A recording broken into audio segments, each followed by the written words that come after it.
हरे कृष्णा। तो आप सभी भक्तों का हार्दिक स्वागत है। तो हम लोग गुरु पूर्णिमा के स्पेशल अवसर पे आ, मंगला आरती के जो गुरु अष्टकम है उससे चर्चा कर रहे थे लास्ट टाइम। तो हमने 4 नंबर श्लोक तक चर्चा किया था। चतुर्विधा श्री भगवत प्रसाद स्वादन्न तृप्तान हरिभक्त संघान कृत्वैव तृप्तिन भजतः सदैव वंदे गुरु श्री चरणारविंदम। 4 प्रकार के भगवत प्रसाद भगवान के भक्तों को प्रदान करके जो है खुद तृप्त संतुष्ट महसूस करते हैं। ऐसे ऐसे गुरु के चरण कमलों में मैं प्रणाम करता हूँ। श्री राधिका माधवयोरपरा माधुर्य लीला गुणरूपनाम्नाम् प्रतीक्षणास्वादनलोलुपस्य वंदे गुरो श्री चरणारविंदाम। 5वें श्लोक में बोल रहे हैं, श्री राधिका माधव श्री श्री राधा माधव के अपार माधुर्य लीला गुण रूप और नाम। तो भगवान श्री श्री राधा कृष्ण के नाम रूप गुण और लीलाओं जो अपार हैं उनके बारे में उनको हमेशा स्मरण करने का और आस्वादन करने का प्रत्येक क्षण, हर एवरी मोमेंट, हर क्षण उसका आस्वादन करने का लोलुपस्या तीव्र इच्छा जिनके हृदय में रहती है, ऐसे गुरु के चरण कमलों में हम वंदना करते हैं। श्री राधिका माधव्योर अपार माधुर्य लीला गुण रूप नाम, नाम रूप गुण लीला आ, को प्रत्येक क्षण, हर क्षण आस्वादन करने की लोलुपस्या यानी जो है लालसा रहती है, ऐसे गुरु के चरण कमलों को की वंदना करते हैं। ये इसका अर्थ है कि हमेशा वो भगवान के नाम रूप गुण लीलाओं का कथा करना चाहते हैं, उनका जो है श्रवण करना चाहते हैं, उनका आस्वादन इस प्रकार से करना चाहते हैं। हाँ, तो मैंने इसका ऑलरेडी एक उदाहरण बताया था। प्रभुपाद जी कृष्णा बुक खुद लिखे, कृष्ण की सारी लीलाओं को, और वो अपनी ही कृष्णा बुक को प्रभुपाद जी भक्त के द्वारा सुनते थे और उनको बहुत आनंद आता था और वो सुनना चाहते थे और ज़्यादा सुनना चाहते थे। तो ये हम देखते हैं। और प्रभुपाद जी किस प्रकार से राधा कृष्ण के नाम रूप गुण लीलाओं का वर्णन करने के लिए हमेशा तत्पर रहते थे। तो ये श्लोक में पता चलता है कि ऐसे जो शुद्ध वैष्णव प्रामाणिक गुरु होते हैं उनके हृदय में हमेशा इच्छा रहती है श्रवण कीर्तन। श्रवण कीर्तन भक्ति का प्रमुख अंग है। तो जो प्रामाणिक गुरु होते हैं वो खुद हर क्षण, प्रत्येक क्षण, यहाँ पे लिखा हुआ प्रत्येक क्षण आस्वादन लोलुपस्या, हर क्षण इस प्रकार से भगवान के श्रवण कीर्तन, भगवान की कथा का श्रवण और कीर्तन करना चाहते हैं और भगवान के नाम का जप और कीर्तन करना चाहते हैं। ये इच्छा उनके हृदय में हमेशा बनी रहती है। इसलिए ऐसे जो प्रामाणिक शुद्ध वैष्णव आचार्य होते हैं वो एक भी क्षण को व्यर्थ नहीं गवाते हैं, या तो कृष्ण की सेवा में लगे रहते हैं या जैसे ही मौका मिलता है तो भगवान के नाम का जप कीर्तन ये सब करते हैं। हम देखते हैं प्रभुपाद जी के जीवन में, प्रभुपाद जी जो हमेशा जप करते रहते थे, सेवा करते थे, जब कोई मॉर्निंग वॉक कर रहे हैं, किसी कन्वर्सेशन कर रहे हैं तो हमेशा उनके जो है माला रहती थी, तो जैसे थोड़ा भी समय मिला वो जप करते हैं। एक ब्रज में जब प्रभुपाद जी रहा करते थे इस्कॉन स्थापित करने के पहले, तो ब्रज में वहाँ के फिर भक्त लोग बताते हैं, ब्रजवासी प्रभुपाद जी के शिष्य लोग जब बाद में मिले उनसे, इंटरव्यू लिए प्रभुपाद जी के बारे में जानने के लिए, तो बताते हैं कि हम भक्तिवेदांत स्वामी महाराज को हम वैसे एड्रेस करते थे, स्वामी महाराज बोलते थे। तो भक्तिवेदांत स्वामी महाराज, हम हमेशा उनको देखते थे कि उनके हाथ में जप माला रहता था और वो जो है पूरे ब्रज में कहीं भी जाते थे जप करते करते हमेशा जाते थे, हमेशा हरिनाम जप करते रहते थे, आस्वादन कर उनको ये दिव्य यानी टेस्ट जो रुचि बोलते हैं भगवान के नाम की जप करने के लिए रुचि है। हम लोग कल ये भी चर्चा किएगी। शांतिपुर में जब प्रभुपाद जी गए तो घंटों घंटों बैठ के जप कर रहे हैं, ऐसे नहीं कि कोटा कंप्लीट कर लिया हो गया, नहीं, कॉन्स्टेंटली निरंतर जप करते जा रहे हैं। तो ये एक्चुअली भजन की विधि है। हरिनाम हरिनाम प्रभु का आश्रय अगर कोई प्राप्त करना चाहता है, नाम जप की रुचि प्राप्त करना चाहता है, तो भक्ति विनोद ठाकुर इस प्रोसेस को रिकमेंड करते हैं। हरिनाम चिंतामणि ग्रंथ बहुत सुंदर ग्रंथ है, हमको एक्चुअली ये स्टार्ट करना है बट अभी ऐसा कुछ अवसर नहीं हो पा रहा है। धीरे धीरे इसको स्टार्ट करेंगे भक्त लोग, और थोड़ा सा जो है रेगुलर हो जाए नाम जप एकादशी पालन करना क्लासेस में। तो हम लोग इसको चालू करेंगे। इसमें ये बहुत महत्वपूर्ण ग्रंथ है, हरिनाम चिंतामणि ग्रंथ को हमें सारे 10 नाम अपराध के बारे में बताया गया है। और फिर जो आखिरी में भक्ति विनोद ठाकुर बताते हैं कि नाम जप के प्रति रुचि जब तक नहीं उत्पन्न होती है, तब तक बहुत ही यत्न करके प्रयास करके भगवान से भीख मांगते हुए, one should beg beg for the mercy of the holy name, उन भगवान के नाम की कृपा की याचना के भाव से ध्यान पूर्वक नाम जप करना चाहिए। ये एक रिकमेंड करते हैं। कब तक बहुत प्रयत्न करना चाहिए ध्यानपूर्वक नाम जप करने का? जब तक रुचि विकसित नहीं हो जाती। और जैसे रुचि विकसित हो जाएगी तो वैसे भी फिर ध्यान अपने आप लगने लग जाएगा। लेकिन जब तक विकसित नहीं होती तो पूरा प्रयास करना है, मन को इधर उधर भटकने नहीं देना है, नाम पे फोकस करना है। तो एक ये चीज बताते हैं। और दूसरा बोलते हैं कि भक्त को gradually one should increase the quantity of chanting the holy name, हरिनाम जप को बढ़ाना चाहिए। आधे घंटे, जैसे कोई शुरू में भक्ति स्टार्ट किया तो आधे घंटे से जप चालू करना चाहिए, फिर धीरे धीरे 1 घंटा, फिर 2 घंटा, फिर 8 घंटा, फिर 16 घंटा, फिर इस तरह से भक्तिनाथ ठाकुर लिखते हैं कि लाख नाम जप करना चाहिए, 2 लाख नाम जप करना चाहिए। तो धीरे धीरे ग्रेजुअली ऐसा कर सकते हैं। इसलिए हम लोग ये प्रयास करते हैं कि हर एकादशी, अभी डेली तो नहीं कर सकते, कई भक्त लोग, कई कुछ भक्त लोग करते भी हैं डेली 64 राउंड्स, 32 राउंड्स करते हैं, अच्छी बात है।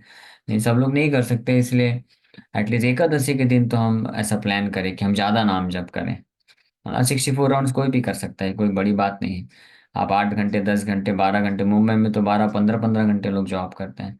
तो महीने में 2 दिन छुट्टी ले लीजिए, जो 10 घंटे आप जॉब में करते हैं वो 10 घंटे बैठ के नाम जप करिए, तो ऑटोमेटिकली आपका 64+ राउंड हो जाएगा। तो ये एक रिकमेंडेड प्रोसेस है, भक्ति ठाकुर रिकमेंड करते हैं। तो ये दोनों चीज को ध्यान में रखना है, और दोनों चीज लिखते हैं। बताते हैं कि अगर कोई हो सकता है कि डेली 64 माला जप कर रहा है, लेकिन अगर वो प्रयास नहीं कर रहा है ध्यान पूर्वक जप करने का, तो फिर वो जो इतना इतना सारा माला जप करने पर भी उसको कई कई जन्म भी लग सकते हैं भगवान के प्रति प्रेम पाने के लिए, ये अगर ध्यान पूर्वक ध्यान नहीं देता है तो और इसलिए बोलते हैं कि ध्यान प्रयत्न करना है। हम लोग अभी की अवस्था में ध्यान पूर्वक नहीं कर पाएंगे, लेकिन रिकमेंड करते हैं कि हमको प्रयास करना है और प्रयत्न करते जाना है। तो ये संघर्ष है एक, इट्स इट्स बैटल, बैटल है हमारे लिए, युद्ध है कि हमको ज्यादा नाम जप भी करना है और ध्यान पूर्वक भी करना है। तो इस प्रकार से जो ऐसे वैष्णव आचार्य होते हैं वो अपने एग्जाम्पल से प्रस्तुत करते हैं, वो तो आस्वादन करते हैं।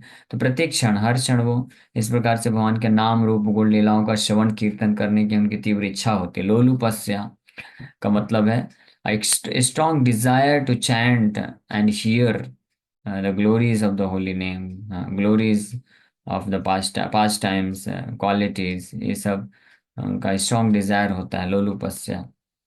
रूप गोस्वामी बताते भी हैं कृष्ण भक्ति रस भाविता मति कुतो अपि लभ्यते, हाँ, कि किसी भी मूल्य को दे करके कुतो अपि लभ्यते, कहीं पे भी अवेलेबल हो और कितना भी मूल्य देना पड़े, वो दे करके कहीं से भी प्राप्त कर लेना चाहिए। क्या? कृष्ण भक्ति रस भाविता मति। फिर बताते हैं कि लेकिन इतना आसान नहीं है, ये हर मार्केट में नहीं मिलता है। हाँ, न लभ्यते जन्म कोटि सुकृत भी, कि कोटि कोटि करोड़ों करोड़ों जन्मों की सुकृति से भी ये प्राप्त नहीं हो सकता है। हाँ हाँ, तो फिर कैसे प्राप्त हो सकता है? तत्र लौल्यम अपि एकलम मूल्यम, केवल लौल्यम, लौल्यम मतलब लोलुपस्य जो यहाँ पे आया है, तीव्र इच्छा, वही एकमात्र मूल्य है भगवान कृष्ण की प्रेमा भक्ति को प्राप्त करने का। तो ऐसे जो शुद्ध वैष्णवाचार्य होते हैं, गुरु होते हैं, उनके हृदय में ये प्रत्येक क्षण, हर क्षण ये लौल्य होता है, लौल्यम होता है, वो करना चाहते हैं। ये हमने देखा है हमारे गुरु महाराज के भी जीवन में। उनके पास जब टाइम टाइम रहता तो जब करते रहते थे। हाँ, कई बार स्टेज प्रोग्राम में भी महाराज बैठे रहते थे, तो हमेशा बार बार जो है बीट बैग में हाथ डालते रहते हैं कि थोड़ा भी समय मिला तो कुछ चैंटिंग कर लें। हाँ, और व्यास पूजा चलता है तो वहाँ पे भी महाराज, भक्त लोग तो आकर के गुणगान करते रहते हैं, महाराज बीच बीच में जप माला में हाथ डाल के जप करने का प्रयास करते रहते हैं। और कई भक्त लोग बताते हैं कि महाराज को कीर्तन करने का बहुत इच्छा रहता है, तो बहुत इतना हैट्रिक शेड्यूल, इतना बिजी रहते हैं, इतने सारे मंदिर हैं, इतने सारे भक्त लोग हैं, सबको गाइड करना, इतने मीटिंग फोन कॉल्स एक के बाद एक के बाद एक के बाद कॉन्स्टेंटली बिजी रहते हैं। लेकिन जब भी उनको मौका मिलता था, कभी अगर ऐसा स्थिति होता था कि शाम को 7 बजे उनके पास टाइम है, आधे घंटे अगर है, तो वो तुरंत जो है, ऐसा नहीं कि चलो थोड़ा रेस्ट ले लेते हैं, अभी इतना रिलीफ मिल गया, इतना बिजी थे सुबह से, वो इमीडिएटली फिर चले जाएंगे भाग के कि मुझे गौर आरती गाना है। तो इतनी तीव्र इच्छा रहती थी, इतना बिजी होने के बावजूद भी। और हम लोग दोपहर को वीडियो देखें, उसमें देख सकते हैं कि दिन भर में इतना हैट्रिक शेड्यूल, मैनेजमेंट मीटिंग करना, जीबीसी मीटिंग, ये मीटिंग वो मीटिंग, और भक्तों को गाइड करना प्रचार के लिए, ऐसा मैनेज करना, इतने सारे मंदिरों को स्थापित किए, फिर उनको मैनेज करना। लेकिन अपने हृदय के अंतःकरण में हमेशा उनका तीव्र इच्छा बना रहता था कि भगवान का पूजा करना है, अर्चना करना है, उनका नाम जप करना है, उनका गुणगान करना है, कथा करना है, श्रवण कीर्तन करना है। और यही तीव्र इच्छा होने के कारण ही हम देखें कि कैसे वो जब विश्राम कर रहे हैं उस वक्त भी जो है भगवान का आरती कर रहे हैं। हाँ, तो ये है प्रतिक्षणा आस्वादन लोलुपस्या। तो ऐसे परम परमहंस परम वैष्णव आचार्य के चरण कमलों में हम वंदना करते हैं। ये इस 5वें श्लोक में ये गुणगान किया जा रहा है। फिर छठे श्लोक में वो बोल रहे हैं, निकुंजयो नो रतिकेलिसिध्यै यायालिभिर्योक्तिरपेक्षणीया तत्रादिदाक्षादतिवल्लभस्य वंदे गुरु श्रीचरणारविन्दम्। निकुंजयोनो रतिकेलि सिद्ध्यै यायाली भीड़।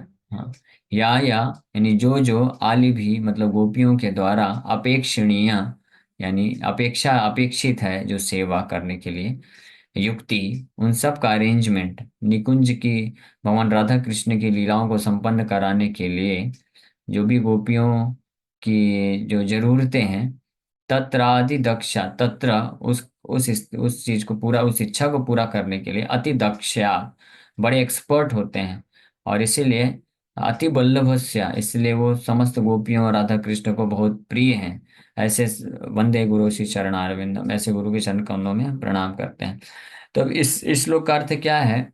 श्रील प्रभुपाद जी से किसी ने पूछा तो इस श्लोक का अर्थ बताते हैं कि निकुंज में राधा कृष्ण की जो लीलाएं चलती हैं और गोपियां उनका सेवा में लगी हुई हैं, तो गोपियों का राधा कृष्ण के प्रति जो सेवा अर्पण करना है और राधा कृष्ण की जो इच्छा है, तीव्र इच्छा है, उस इच्छा को ये गुरु जो है, प्रामाणिक गुरु वैष्णव गुरु जानते हैं, और उस इच्छा को पूर्ति करने के लिए हमेशा तत्पर रहते हैं, बड़े एक्सपर्ट भी हैं, और इसलिए वो अत्यंत प्रिय हैं। इसलिए ऐसे गुरु को गोपियाँ भगवान श्री राधा कृष्ण जो है भेजते हैं इस भौतिक संसार में, लोगों की जीवात्माओं का उद्धार करने के लिए, क्योंकि यही सबसे बड़ी इच्छा है। यही एकमात्र राधा कृष्ण के हृदय में कष्ट है, दुख है, कि इस भौतिक संसार में बद्ध जीव लोग फंसे हुए हैं। तो इसलिए अपने बहुत ही खास पार्षद को वो भेजते हैं इस संसार में, जो एक्सपर्ट होते हैं, अति दक्ष और अति वल्लभस्य, जो बहुत अत्यंत प्रिय हैं और अति बहुत दक्ष हैं इस उनकी इन इच्छा को पूर्ति करने के लिए, इस संसार में भेजते हैं, वो फिर प्रचार प्रसार करते हैं। तो प्रभुपाद जी इसको सरल भाषा में बोलते हैं कि इस श्लोक का अर्थ है निकुंज योनो रति केली सिद्धि, कि इसका अर्थ है बुक डिस्ट्रीब्यूशन। ऐसे जो प्रामाणिक गुरु वैष्णवाचार्य होते हैं, they are expert in book distribution, means Bhagavad Gita Bhagavata के ग्रंथों का वितरण करने में और वितरण कराने में। प्रभुपादस्य साहित्यम यह प्रकाश्यवती ऋचा प्रचारम कृतवान साधु भगवत्पादाय ते नमः। महाराज के प्रणाम मंत्र में भी ये आता है। तो प्रभुपाद जी खुद, हम देखें हमारे सारे वैष्णव पूरे इस परंपरा में देखेंगे तो प्रभुपाद जी ग्रंथ वितरण बहुत किए और बहुत जोर दिए, उनका लाइफ एंड सोल था। क्यों? क्योंकि श्रील भक्तिदास सरस्वती ठाकुर यही इंस्ट्रक्शन दिए प्रभुपाद जी को, और फाइनल अंतिम में भी ये इंस्ट्रक्शन दिए 1936 में, आखिरी समय में राधा कुंड में मिलते वक्त। राधा कुंड के पास हैं श्रील भक्तिदास सरस्वती ठाकुर और प्रभुपाद जी भी हैं। तो वहाँ पे क्या सेवा दे रहे हैं? सेवा दे रहे हैं बृहद मृदंग, एक मृदंग बनाते हैं, बोलते हैं ये बृहद मृदंग है, ये book distribution. If you ever get money, print books and distribute it. आप, अगर कभी आपके पास पैसे मिले तो आप बुक्स लिखो, बुक्स को प्रकाशित करो और इसका वितरण कराओ। यही मेरा एकमात्र ये इच्छा है। यहाँ तक कि भक्तिनाथ महाराज ये बोले कि कलकत्ता में उनका जो बाग बाजार में बहुत सुंदर जो है मार्बल टेम्पल बनाया था, उनके एक बहुत धनी शिष्य थे, उन्होंने पूरा बनवाया था। तो भक्ति महाराज जी बोले अंतिम समय में उधर कुछ गौड़ी मठ के निवासी वो लोग लड़ाई झगड़ा करते थे कि ये वाला रूम हमको चाहिए, ये हमको चाहिए, उधर ही मठ के जो आश्रम के कंफर्ट में फंस गए, और बाहर ज़्यादा जाकर प्रचार में नहीं जुड़ा, आपस में लड़ाई झगड़ा होने लग गया। तो भक्तिवेदांत महाराज जी इच्छा प्रकट किए कि ये जब से बाग बाजार में ये सुंदर पैलेस बना है, तब से जो है प्रचार कार्य में विघ्न आ गया है, और भक्त लोग आपस में लड़ाई कर रहे हैं। इससे अच्छा तो ये होगा कि इस मंदिर के सारे जो मार्बल्स हैं मैं निकाल के बेच दूं, और उसकी जगह मैं बुक्स प्रिंट करके और पूरे जो है वर्ल्ड में बुक को डिस्ट्रीब्यूट कर दिया जाए। इस प्रकार से अपने हृदय की बात रखते हैं प्रभुपाद जी के सामने, हमारे प्रभुपाद जी के सामने, और तब बोलते हैं, if you ever get money, print books. और प्रभुपाद जी जब ये जुहू मंदिर मिल रहा था, तो जुहू में लैंड मिल रहा था, उसमें भी बड़ी तकलीफ हुई, बहुत मुश्किल से बहुत फाइटिंग हुआ, किसी तरह से मिला। फिर उसके बाद ये जो एनओसी प्राप्त करने में बड़ी दिक्कत हुई, नो ऑब्जेक्शन सर्टिफिकेट कंस्ट्रक्शन करने के लिए। तो टेम्पल कंस्ट्रक्शन करने का परमिशन नहीं दे रहे थे गवर्नमेंट अथॉरिटीज। तो प्रभुपाद जी बोले कि अगर if they don't give us permission to construct temple, then will make it bus stop. Prabhupada ji बोले कि अगर वो हमको मंदिर बनाने का परमिशन नहीं देंगे, तो हम लोग उस हरे कृष्णा लैंड जो जुहू में है, वहाँ पे हम बस स्टॉप बनाएंगे, और ऐसे दर्जनों बस हम खरीदेंगे, और अपने सारे भक्तों को वो बस स्टॉप से जो है बुक्स ले लेकर जाएंगे पूरे ऑल ओवर मुंबई महाराष्ट्र में, और बुक डिस्ट्रीब्यूशन कराएंगे। वो हमारा स्पॉट बन जाएगा बुक डिस्ट्रीब्यूशन के लिए। प्रभुपाद जी यहाँ तक भी तैयार थे कि let them don't give us permission to construct temple, will make it bus stop and distribute books all over Mumbai and Maharashtra. तो इस प्रकार से ये तीव्र इच्छा प्रभुपाद जी कई जगह बोले कि if you want to please me, distribute my books, distribute my books, distribute my books. अगर आप मुझे प्रसन्न करना चाहते हैं, तो आप ग्रंथों का वितरण करिए, इसके लिए योजना बनाइए। तो एक भक्त जो है ग्रंथ वितरण कर रहे थे, और बहुत प्रसन्न थे प्रभुपाद जी उनसे। वो कई कॉलेजेस यूनिवर्सिटीज में भी जा जाके बुक डिस्ट्रीब्यूशन करते थे। फिर एक बार प्रभुपाद जी से उन्होंने पूछा कि प्रभुपाद जी, आप बोलते हैं ग्रंथ वितरण बहुत महत्वपूर्ण सेवा है, आपको अत्यंत प्रिय है, तो और क्या मैं कर सकता हूँ आपको प्रसन्न करने के लिए? तो प्रभुपाद जी बोले, you are distributing my books, हाँ, तो this is the best service you are doing. I am already very much please with you, and you keep on doing this. ऐसे प्रभुपाद जी बोले कि आप बहुत बेस्ट सर्विस कर रहे हो, तो आप करते जाओ। फिर प्रभुपाद जी ऐड किए कि अगर प्रभुपाद जी बोले, if you want to still please me more, अगर आप मुझे और प्रसन्न करना चाहते हैं, और ज़्यादा प्रसन्न करना चाहते हैं, then you inspire other devotees to distribute my books. तो आप ऐसे भक्तों और भक्तों को क्रिएट करिए, और भक्त तैयार करिए, और जो कि संकीर्तन मूवमेंट में भाग लेंगे, और ग्रंथ वितरण करेंगे। तो क्योंकि आप अभी अकेले बुक डिस्ट्रीब्यूशन कर रहे हो, अकेले आप 8 घंटे 10 घंटे जाते हो, तो मान लो 20 25 40 50 गीता डिस्ट्रीब्यूट कर सकते हो। लेकिन आप अगर, इफ़ यू कैन, अगर आप कर सकते हो ऐसे, और भक्तों को प्रेरित कर सकते हो, उनको जो शिक्षा दे सकते हो, और ऐसे फिर सैकड़ों भक्त को तैयार करो जो वो लोग जाके बुक डिस्ट्रीब्यूशन करें, तो इससे और जो है बुक बुक डिस्ट्रीब्यूशन बढ़ेगा और प्रचार बढ़ेगा, तो इससे मैं और प्रसन्न हो जाऊंगा। तो ये हम देखते हैं प्रैक्टिकली, शिल प्रभुपाद जी भी वो ऐसे कार्य किए, और हमारे गुरु महाराज शिल गोपाल कृष्ण स्वामी महाराज भी, कि वो खुद भी डिस्ट्रीब्यूशन करते थे जब भी मौका मिलता था। और वो जो है पूरे ऑल ओवर वर्ल्ड में जा करके जो है भक्तों को, हजारों हजारों भक्तों को प्रेरित करते थे बुक डिस्ट्रीब्यूशन करने के लिए, और उनके इस प्रयास से करोड़ों की संख्या में प्रभुपाद जी के ग्रंथों का जो है प्रचार प्रसार हुआ है। तो इस श्लोक का अर्थ ये है, निकुंज योनो रति के लिए सिद्धि, हाँ, कि भगवान राधा कृष्ण और गोपियों के मन के बात को जानते हुए उनको जो जरूरत है उस प्रकार से जो है उनको सेवा देने में बड़े एक्सपर्ट हैं। और क्या जरूरत है राधा कृष्ण को? राधा कृष्ण चैतन्य महाप्रभु के रूप में है, गोपियां भी स्वरूप दामोदर रामानंद राय, और फिर मंजरिया जो है सड गोस्वामी विश्व, फिर श्रीनिवास ठाकुर, ये सब, तो जितने भी हमारे गुरु शिष्य परंपरा में आए हैं, ये सब आइदर दे आर गोपीज, और दे आर जो है सखाज। हाँ, वो कृष्ण के या तो सखा है, या तो नित्यानंद प्रभु के मार्गदर्शन में, या तो श्रीमती राधा रानी के गाइडेंस में गोपियां हैं। और ये दोनों ही प्रकार के जो आचार्य हैं, इनका एक ही बिजनेस है कि कृष्ण के हृदय का ये जो दुख है, बद्ध जीवात्मा इस संसार में फंसे हुए हैं, उन तक कैसे कृष्ण का मैसेज गीता भागवत पहुंच सके। तो बुक डिस्ट्रीब्यूशन इसलिए इस श्लोक में पूरी तरह से ये अप्लाई होता है। और जो ये कार्य, जो भक्त ये कार्य करते हैं, तो वो विशेष रूप से ऐसी कृपा को प्राप्त करते हैं। और जिनका हृदय ये बन जाता है बुक डिस्ट्रीब्यूशन, तो वास्तव में इसका मतलब वो जो है गोपी के भाव को प्राप्त कर चुके हैं। यानी अगर किसी भक्त का ये लाइफ एंड सोल बन गया है, प्रभुपाद जी के ग्रंथों का वितरण करना, बुक डिस्ट्रीब्यूशन करना, तो इसका मतलब वो जो है अपने हृदय में गोपियों के भाव को प्राप्त कर चुके हैं, है ना। इसमें कोई संशय नहीं है कि फर्स्ट बुक डिस्ट्रीब्यूशन पार्टी जो है श्रीनिवास ठाकुर और श्यामानंद पंडित और श्रीनिवास आचार्य और नरोत्तम दास ठाकुर, श्रीनिवास पंडित, श्रीनिवास ठाकुर, नरोत्तम दास ठाकुर, श्यामानंद पंडित, ये तीन जो हैं ये मंजरियां हैं, राधा रानी के अत्यंत खास हैं, जो उनकी इच्छाओं को पूर्ति करते हैं। तो इनके द्वारा ये चालू किया गया था। इस श्लोक से ये पता चलता है। और इसलिए वो अति वल्लभस्य, बहुत ज्यादा प्रिय हैं भगवान को। तो ऐसे प्रामाणिक आचार्य गुरु के चरण कमलों में हम जो है वंदना करते हैं। हरे कृष्ण। यहीं पे हम लोग विराम करेंगे।